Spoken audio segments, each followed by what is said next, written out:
नमस्कार, ओम शांति। बहुत बहुत स्वागत और अभिनंदन आप सभी का 13 अप्रैल 1982 की अव्यक्त मुरली चिट चैट में। तो आज प्यारे शिव बाबा ने त्याग के विभिन्न प्रकारों पर रोशनी डाली है, हमें बहुत प्यार से हमारी यात्रा के अलग अलग पड़ाव समझाए हैं। जी हाँ, बाबा ने 3 तरह के बच्चों का वर्णन किया है, त्यागी, महात्यागी और सर्वस्व त्यागी। आज हम बाबा की इन गहरी शिक्षाओं को मतलब इन अवस्थाओं को समझने का प्रयास करेंगे। ये हमें खुद को देखने और आगे बढ़ने की प्रेरणा देती हैं। हाँ, और स्रोत है 13 अप्रैल 1982 की अव्यक्त मुरली का अंश। बाबा समझाते हैं कि है तो तीनों ही त्यागी पर नंबरवार है। तो चलिए कुलतरे से पहली सीढ़ी है त्यागी। त्यागी, हाँ। ये वो बच्चे हैं जिन्होंने ज्ञान और योग को जानकर पुरानी दुनिया, पुराने संबंध और वो जो अल्पकाल की प्राप्तियां हैं उन्हें त्याग कर ब्राह्मण जीवन अपनाया है। बिल्कुल, ये समझते हैं कि योगी जीवन ही श्रेष्ठ है और सदाकाल की सच्ची प्राप्ति वो इसी में है। इसीलिए ये ब्रह्मा कुमार या कुमारी कहलाने के अधिकारी बनते हैं, बाबा की शरण में आ जाते हैं। लेकिन यहाँ एक क्या कहते हैं, एक संघर्ष सा चलता रहता है ना। पुराने संस्कार पूरी तरह मिटे नहीं होते। हाँ जी। कभी ब्राह्मण संस्कार खींचते हैं तो कभी वो पुराने वाले हावी हो जाते हैं। हिम्मत की थोड़ी कमी या कभी कभी अलबेलापन, हाँ, आराम पसंदगी जिसे बाबा कहते हैं। हाँ, उसके कारण संपूर्ण परिवर्तन में समय लग जाता है। सही कहा। निश्चय तो पूरा होता है कि हाँ, यही रास्ता सही है, ब्राह्मण जीवन ही सबसे अच्छा है। पर वो जो माया के विघ्न आते हैं ना, उनका सामना करने की शक्ति, हाँ, या कहें शस्त्रधारी बनने में, उसमें कमी रह जाती है। स्नेह तो बहुत होता है, बाबा से दिल से प्यार करते हैं, पर शक्ति स्वरूप स्थिति थोड़ी कमजोर होती है। मास्टर सर्वशक्तिवान स्थिति में टिकने का अभ्यास कम होता है। जी। तो त्यागी अवस्था की मुख्य चुनौती यही है। ज्ञान समझा है पर संस्कारों से लड़ाई जारी है। असली परीक्षा संकल्प शक्ति की और बाबा की याद में लगातार टिकने की है। बिल्कुल। अब आते हैं दूसरी और ऊंची अवस्था पर, महात्यागी। ये कैसे होते हैं? महात्यागी, हाँ, ये पुरानी दुनिया और उसके संबंधों से जैसे सदा के लिए न्यारे हो जाते हैं, उनको मरा हुआ समझते हैं। अच्छा। इनकी स्थिति काफी ऊंची होती है। सदा स्नेही, सहयोगी, सेवाधारी, शक्ति स्वरूप। ये महाज्ञानी, महायोगी, श्रेष्ठ सेवाधारी बन जाते हैं, बाबा के बहुत मददगार बच्चे। पर यहाँ बाबा एक बहुत सूक्ष्म फसाव की ओर इशारा करते हैं, सोने की जंजीरें। ये क्या बात हुई? हाँ, ये बड़ा गहरा पॉइंट है। सोने की जंजीरें मतलब बाहरी आकर्षणों से तो पार चले गए, पर अंदर एक सूक्ष्म अभिमान रह जाता है, मैं और मेरा का। अच्छा।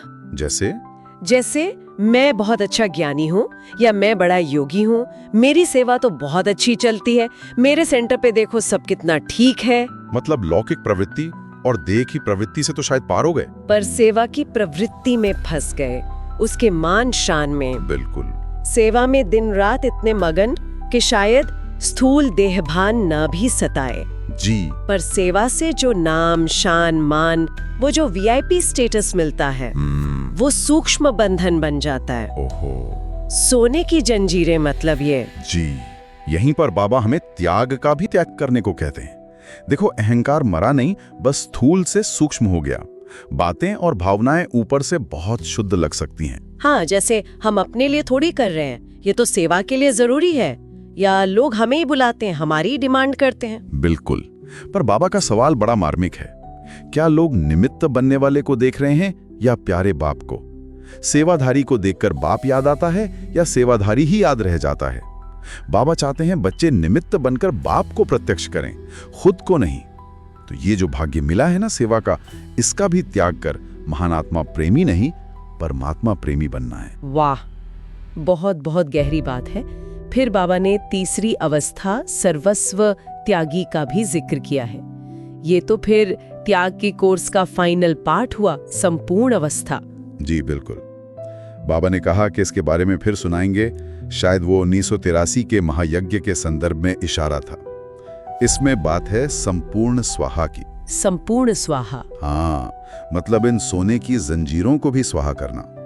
इसके लिए तो भाई बहुत समय का पुरुषार्थ और अभ्यास चाहिए। लक्ष्य है बाप समान और ब्रह्मा बाप समान बनना, जो मिला उसके भी महादानी बन जाना। अच्छा, इन तात की अवस्थाओं को समझने के साथ साथ इसी मुरली में कर्म बंधन से मुक्ति की एक बहुत प्यारी प्रैक्टिकल युक्ति भी बताई गई है, रोज के जीवन के लिए बहुत काम की। हाँ, वो प्रश्नोत्तर बहुत महत्वपूर्ण है। पूछा गया कि कर्म करते हुए भी कर्म बंधन से मुक्त रहने की युक्ति क्या है? और बाबा ने कितना सुंदर और सहज जवाब दिया। कोई भी कार्य करते हुए बाप की याद में लवलीन रहो। बस यही सार है। लवलीन आत्मा कर्म करते हुए भी न्यारी रहेगी। कर्म योगी मतलब याद में रहकर कर्म करने वाला, वो सदा कर्म बंधन मुक्त रहता है।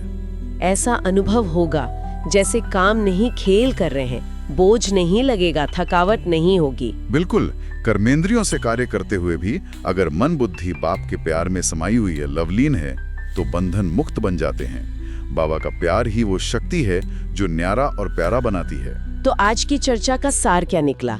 त्याग की इन अलग अलग अवस्थाओं को समझना, ये हमारी अपनी आध्यात्मिक यात्रा पर आत्मचिंतन के लिए एक तरह का आईना है, एक नक्शा है। जी, ये सिर्फ बाहरी चीजों को, स्थूल बातों को छोड़ने की बात नहीं है, बल्कि अंदर के सूक्ष्म अहंकार और यहाँ तक कि सेवा के मीठे फल के प्रति जो लगाव है, उसे भी छोड़ने की यात्रा है, ताकि हम सच्चे अर्थों में बाप के स्नेही, सहयोगी और समीप रत्न बन सकें। और अंत में एक बात सोचने के लिए छोड़ जाते हैं।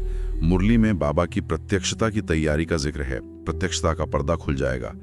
जब वो पर्दा खुलेगा तो प्रत्यक्ष होने वाली मूर्तियों को, यानी हम आत्माओं को कैसा होना चाहिए? क्या तैयारी सिर्फ बाहरी है, जैसे बड़े यज्ञ के लिए माइक और हॉल का इंतजाम करना, या ये एक बहुत गहरी आंतरिक तैयारी है जिसमें संपूर्ण स्वाहा, उन सोने की जंजीरों का भी त्याग शामिल है? ये सोचने पर मजबूर करता है कि ऐसी संपूर्णता के लिए, बाप समान बनने के लिए व्यक्तिगत स्तर पर हमें क्या तैयारी करनी है, कैसी चेकिंग करनी है? बहुत महत्वपूर्ण प्रश्न है। ओम शांति।